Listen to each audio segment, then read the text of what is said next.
faut des protéines pour vivre, d'accord. Mais c'est quoi concrètement une protéine?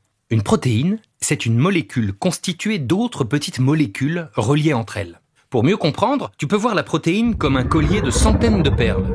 Ces perles, ce sont les acides aminés.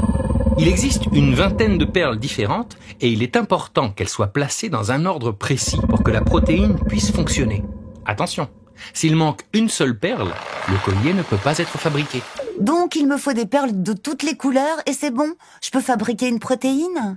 Oui, sauf que notre organisme ne sait pas toutes les fabriquer, ces perles. Il existe 8 acides aminés que notre corps ne sait pas synthétiser. Nous devons donc nous les procurer par l'alimentation. On les appelle les acides aminés essentiels. Il y a la leucine, la tréonine, la lysine, le tryptophane, la phénylalanine, la valine, la méthionine et l'isoleucine. Il existe une phrase mnémotechnique pour les retenir. Le très lyrique Tristan fait vachement méditer Iso. Ah, pas mal! Bon, et je suppose qu'il ne sert pas qu'à faire joli, ce collier d'acides aminés. Ah non! Les protéines font fonctionner tous les processus physiologiques, comme la digestion par exemple, grâce aux enzymes digestives. Et oui, les enzymes sont des protéines, mais ce n'est pas tout. C'est aussi le cas de l'hémoglobine, contenue dans les globules rouges, des anticorps pour nous défendre des microbes, ou encore de certaines hormones. Et puis les protéines permettent le renouvellement des tissus musculaires, des cheveux, de la peau, des ongles.